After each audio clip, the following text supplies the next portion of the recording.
What's up everybody, Brian with First Shot Tactical, back with another video for you here today. And today we're doing a quick unboxing and brief overview of the Eotech EXPS3-0. Jumping right into it, let's go ahead and get this unpackaged and see what comes with it. Oh. Well, that's kind of sad. Eotechs used to come in cool boxes like this that you can then use for other things, but I guess they cut costs and now it's just a cardboard box. In the box here, you get a product registration that you're probably never gonna use. You get a quick reference card, basically how to mount it, the functionality of it, as well as adjusting windage, elevation, and where the battery goes. And then you get a nice Eotech sticker. Yay. Of course, the last and most important thing is the actual optic. This one is the black version, and again, this is the EXPS3-0, so the 3 series does have night vision, so we can see that night vision button there. You have your down brightness, up brightness, and then also on this side here, you have your quick attach detach lever. So to use that, you just push your thumb here, swing that lever out, and then once you mount this on your rail, you just push that back and it should be secure. To adjust the tension on the quick attach detach mount, all you have to do is open it back up like I said, and you wanna grab like a flathead screwdriver here. Actually here, I can demonstrate real quick. Let's grab a screwdriver. So if you mounted this to your rail and it's too tight where this will not close, or if it's too loose where the whole thing jiggles, all you have to do is again, open up your quick attach lever there. You're gonna then put a screwdriver on this side. And then if you need to tighten it so it was loose, you just simply turn this righty-tighty. And you're gonna hear that click. So that click indicates that it did get tighter. So I would just recommend doing 1 or 2 clicks at a time, trying it on and seeing if that did the trick or not. In the opposite manner, again, if you could not get this close, so it was too tight, lefty-loosey, so same thing, you would just turn this to the left. 1 or 2 clicks, try it out, see if that worked. If not, turn it a couple more, and then hopefully you can get it on your rail, be able to close that lever, and then it will be secure. Other things to note about the optic, you have your windage and elevation over on the right side here. So you can see indicated here which way would be up or down. Turn it that way to go down. And on this one is left and right. So turn it that way clockwise to move your dot to the right, and then vice versa to move it to the left. Your battery, so you can't run this without a battery here. Again, I'm gonna use our flathead screwdriver.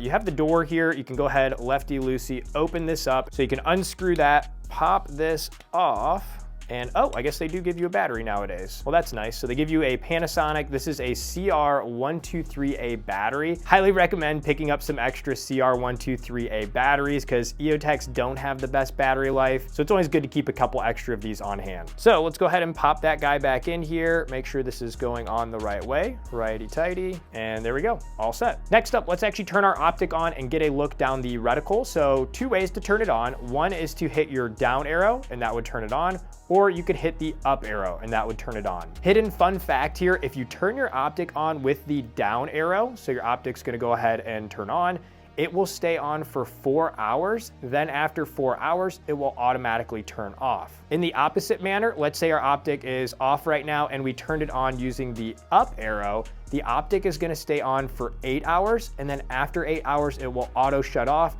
to try and conserve the battery. So pretty cool trick there because this doesn't have shake awake or anything like that, but at least after the 4 or 8 hour mark, depending on which one you hit, it will auto shut off to save your battery. Other thing to turn your optic off, all you have to do is hit both buttons at the same time. So click them, and then now our optic's off. And then the other big thing, again, with the EXPS3 series, you do have the night vision capability. So when your optic is on, it's at daytime setting.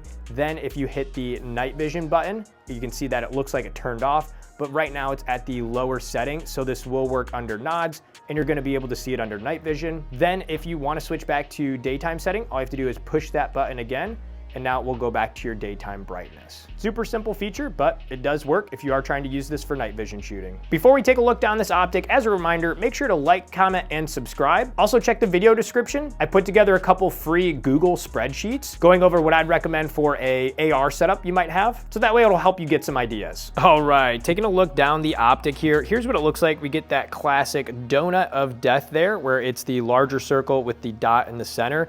And again, this is the EXPS3-0 model. So the 0 at the end indicates that it's just 1 dot in the center of our donut of death. Versus if you got a EXPS3-2, you would actually see 2 dots in the center. You'd have 1 in the center and then 1 below it as a drop indicator. So that's what that ending number means, the 0 versus the 2. And again, this is the 0, so that's why we just have 1 dot. Other things to note with the brightness here, right now we have it on the daytime setting. It is on the highest setting. You have 20 daytime settings, which is pretty crazy. That's a lot. Normally you only get like 10 on other optics. And to cycle it through, again, we're at 20 now. So if I hit the down arrow, it's at 19, 18, 17, 16, 15, 14, 13, 12, 11, 10, 9, 8, 7, 6, 5, 4, 3, 2, 1.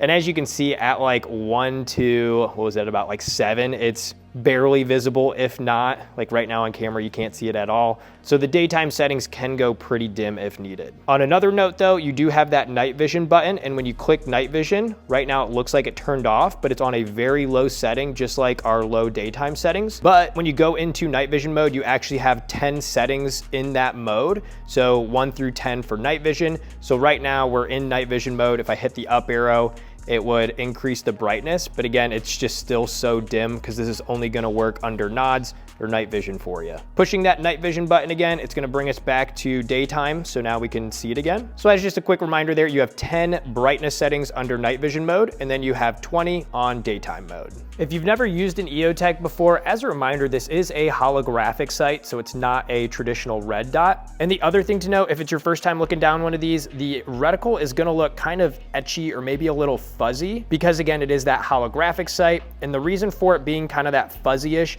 is because you're truly meant to look through your dot. So don't just stare at the red on the dot, look through it, see your target, and then in your peripheral, or I don't know if it'd be called your peripheral vision or whatever, but basically your target focused, and then the dot is kind of secondary on what you're focusing on, and you're gonna be able to just put that on your target and hit exactly what you're shooting at. Also, the holographic sight works better if you have astigmatism in your eye as well. Hopefully this was helpful today. Make sure to like, comment, and subscribe, and we'll see you guys in the next video.